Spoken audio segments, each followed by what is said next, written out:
Assalamualaikum warahmatullahi wabarakatuh. Saat ini kita berada di dalam program bedah buku virtual yang merupakan salah satu rangkaian dari acara Banjarbaru Rainy Day Literary Festival 2020. Tahun ini merupakan tahun keempat terselenggara acara Rainy Day ini. Berbeda dengan tahun-tahun sebelumnya, Rainy Day pada tahun ini dilaksanakan secara virtual. Oke, saat ini saya bersama seorang sosok yang fenomenal, laki-laki cukup misterius, tapi mungkin sering Anda jumpai di kawasan Minggu Raya Banjarbaru. Halo Bang Ben. Halo. Oke. Bang Ben atau yang memiliki nama lengkap H.E. Benyamin, lahir di Martapura pada 9 Oktober. Lulusan SMA 1 Rantau. Bang Ben ini merupakan seorang sivitas Akademi Bangku Panjang Minggu Raya Banjarbaru. Pada saat ini tinggal di kota Banjarbaru. H.E. Benyamin atau yang lebih akrab disapa Bang Ben sangat aktif dalam kegiatan kesenian di Kalimantan Selatan, khususnya di kota Banjarbaru. Beberapa bukunya yaitu puisi Pohon Tanpa Hutan, kemudian ada Imagine Banjarbaru yang merupakan esai-esai dari H.E. Benyamin, kemudian ada Pengetahuan Lokal, Seni Pertunjukan, Imagine Paman Birin, dan yang terakhir bukunya yang juga launching pada tahun 2020 yaitu adalah Hutan Segala Rindu.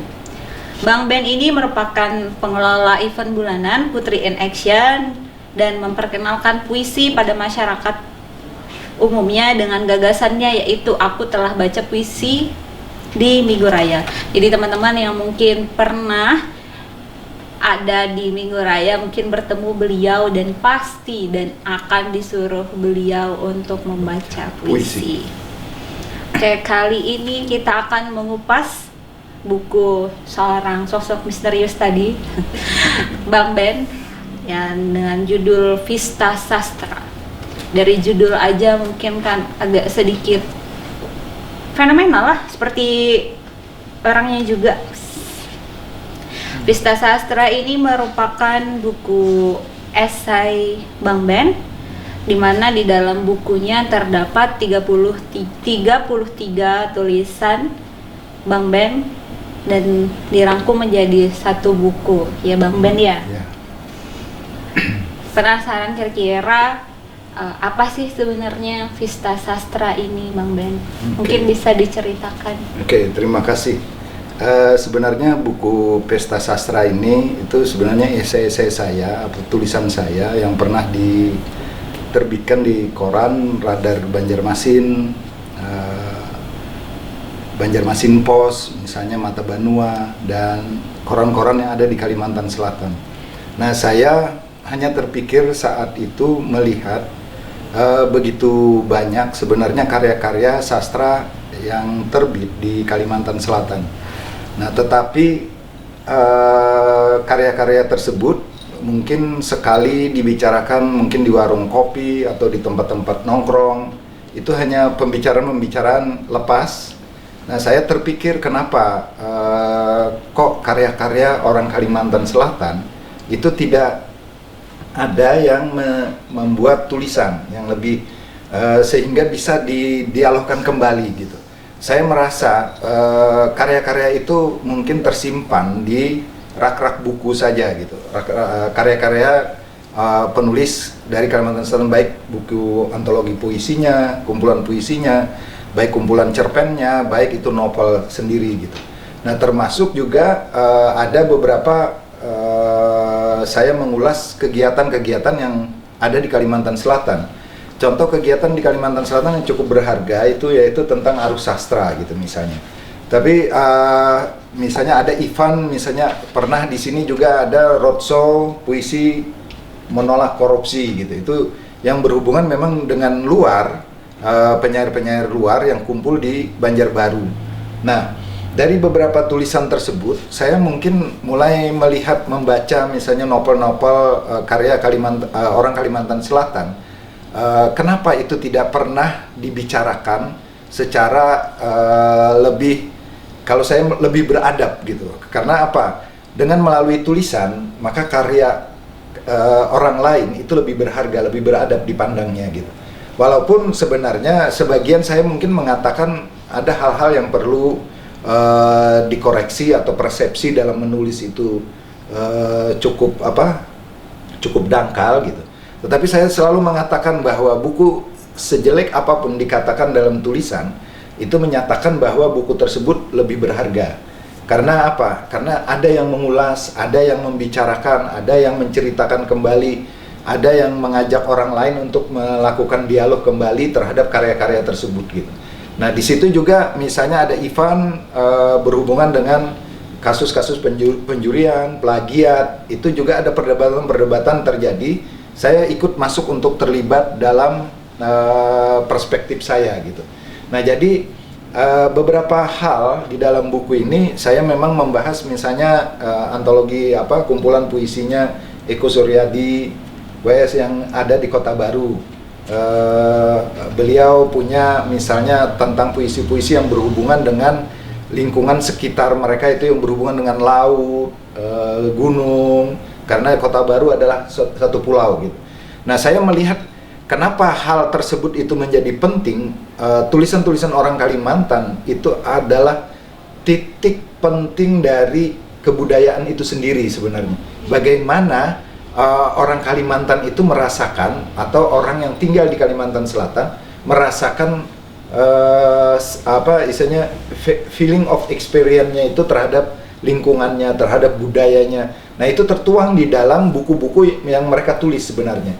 Nah, tetapi karena tidak ada atau bukan tidak ada, sangat jarang sekali orang membicarakan hal tersebut, sehingga pengalaman, pengetahuan, apapun yang ada di dalam karya-karya kawan-kawan itu atau karya-karya penulis Kalimantan Selatan itu seperti tidak terlihat, tidak tergambar. Bahkan sebenarnya seperti puisi, saya pernah mengatakan itu, puisi itu bukan Rendra, puisi itu bukan Hairil Anwar, puisi itu bukan Sapardi, atau puisi bukan Sutarji gitu.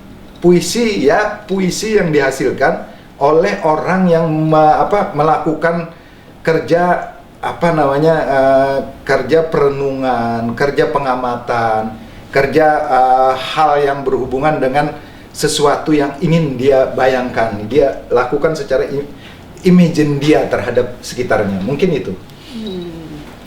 Seperti buku Bang Ben juga yang bertuliskan Imagine.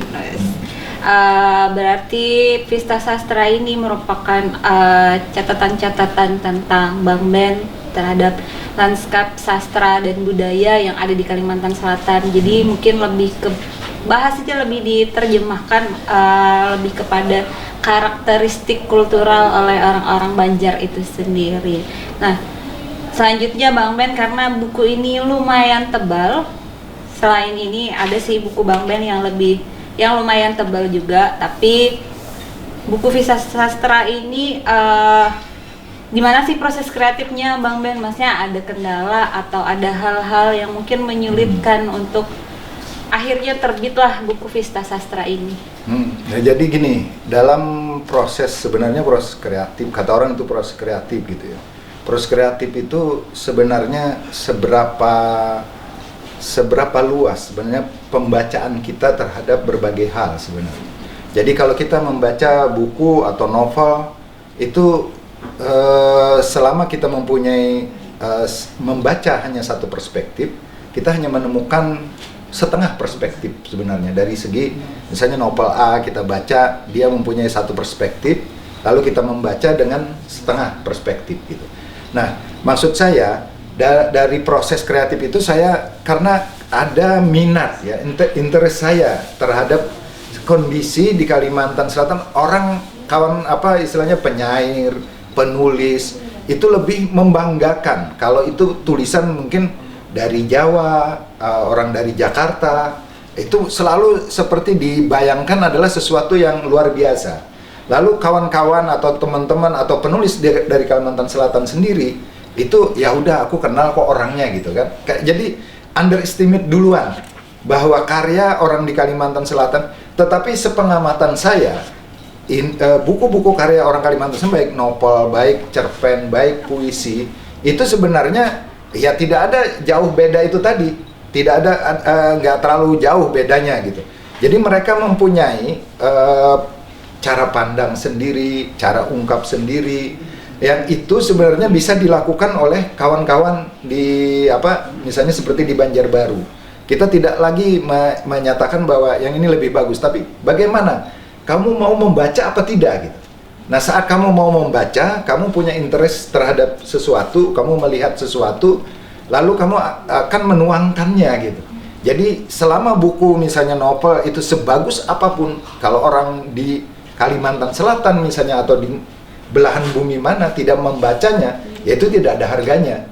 Jadi makanya sejelek apapun buku tersebut, tapi ada orang yang menuliskannya, misalnya terbit di koran, itu menyatakan bahwa buku tersebut yang dikatakan paling jelek tersebut tadi ya, itu mewakili dipilih dari ribuan buku yang ada. Berarti termasuk apa? Termasuk diperhatikan buku tersebut gitu. Nah, itu berhubungan dengan ya, saya ulang lagi gitu, bahwa puisi itu misalnya bukan Sutarji, puisi bukan Rendra, puisi itu bukan Hair Anwar. Tapi puisi itu adalah H.E. Benyamin. itu bukan itu juga gitu. Oke Bang Ben, mungkin ini agak sedikit melenceng ya dari ini. Bang Ben ini kan sebagai salah satu orang yang mengenalkan puisi kepada masyarakat umum yang mungkin hanya mengenal puisi, puisi itu seperti ini, puisi seperti ini. Tapi Bang Ben mempunyai cara, yaitu dengan menghadirkan Aku Telah Baca Puisi di Minggu Raya. Itu sebenarnya motivasi Bang Ben sebenarnya selain mengenalkan kepada masyarakat, apa Bang Ben? Jadi gini, motivasi saya itu kan sebenarnya sering istilahnya nongkrong di warung kopi sama kawan-kawan. Ya, jadi terpikir kadang-kadang saya itu ada keinginan saat itu tuh misalnya ada teman, ngapain kita ini ngobrol ini, buat dong suasana baru gitu, suasana yang lah kalau kita nongkrong ngobrol-ngobrol aja gitu. Ada misalnya seseorang datang, kamu baca puisi dong gitu. Robahlah agak suasana ini. Ya walaupun lalu jawaban mereka itu saya bukan nggak mengenal puisi, saya bukan penggemar puisi. Nah, di situ saya terpikir, ini ada hal yang menarik, kenapa beberapa orang itu ada rasa ketakutan atau enggak insecure kalau disuruh baca puisi. Iya kan? Nah, saya itu sebenarnya itu ngobrol, Aku Telah Baca Puisi itu ngobrol itu di sana tuh ada Sandi Firly, Hari Insani Putra, ada beberapa lagi yang lain. Akhirnya gimana kalau ini, makanya yang logo Aku Telah Baca Puisi itu buat pinnya itu antara Sandi sama Hari buat ininya, desainnya itu saat itu gitu. Nah, ini menjadi hal yang sebenarnya ini juga berhubungan dengan kita sering bicara tradisi gitu. Kita kembali ke tradisi, kita melakukan tradisi. Tapi selama tradisi tidak pernah dilangsungkan, tidak pernah dilakukan lagi, maka kategori tradisinya itu hilang. Nah, saya terpikir bahwa bagaimana sih orang yang merasa nggak enak, nggak nyaman kalau disuruh baca puisi. Akhirnya saya terpikir, beberapa kali saya menjuri lomba, itu ada keseragaman dalam mereka membaca.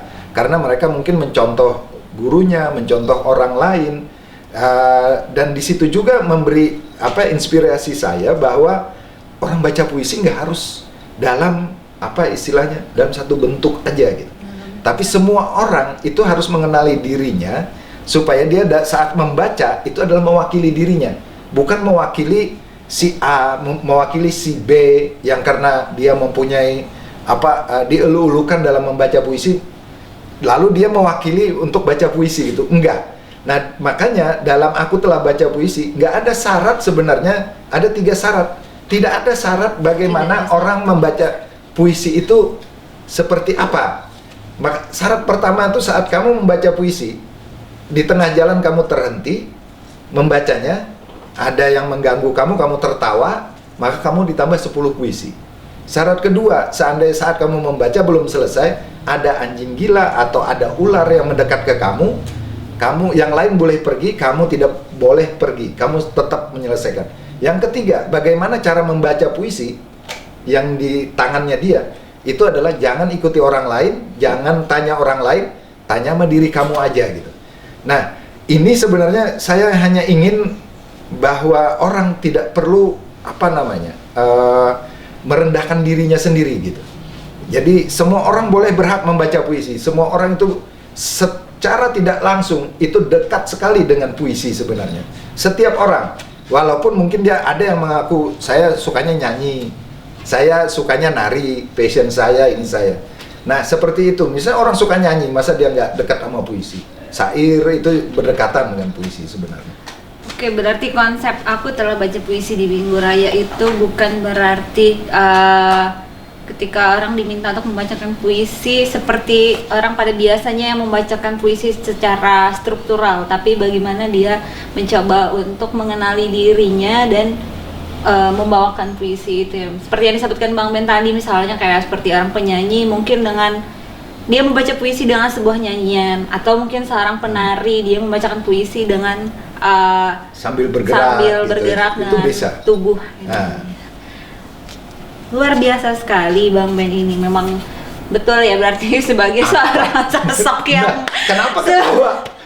Sebagai seorang sosok yang fenomenal di Banjarbaru yang jadi gini, sebenarnya buku Pista Sastra ini ada beberapa tulisan. Ini sebenarnya cukup lama, yang terbaru itu masih ada di dalam di komputer ya, file. Ini kan banyak dipotong. Memang di sini ada hal-hal yang kalau mereka baca mungkin dianggap sebagian orang menganggap saya nggak melakukan kritik secara kasar, mungkin itu ya. Tetapi kalau mereka membaca lebih serius, ya memang apa yang saya kemukakan itu ada dalam beberapa perspektif keilmuan sebenarnya, perspektif keilmuan. Tetapi di buku ini juga saya tidak menggunakan teori yang banyak, karena teori sastra itu, kritik sastra itu kan banyak. Saya ingin mencoba membahasakan dengan ringan, dengan semua orang itu lebih bisa menikmatinya gitu. Jadi nggak terikat dengan teori-teori yang agak kaku, yang misalnya orang secara akademis itu tidak harus ada kutipan, ada menurut siapa. Tetapi saya yakin, saya menjamin bahwa apa yang saya tulis itu mewakili beberapa teori-teori sastra yang ada secara akademis tersebut gitu, mungkin itu. Oke, berarti tulisan Pista Sastra ini menggunakan bahasa-bahasa yang agak populer, yang mudah dipahami oleh pembacanya. Oke, karena ini sudah waktu kita sudah terbatas dan waktunya nggak ada yang terbatas. Kan, maksudnya waktu yang terbatas dan kita harus berpisah dengan seorang sosok yang fenomenal ini. Siapapun yang ingin bertemu dengan beliau selalu stay di Minggu Raya Banjarbaru. Oke, itu saja sedikit ulasan tentang Pista Sastra dan seorang sosok H.E. Benyamin.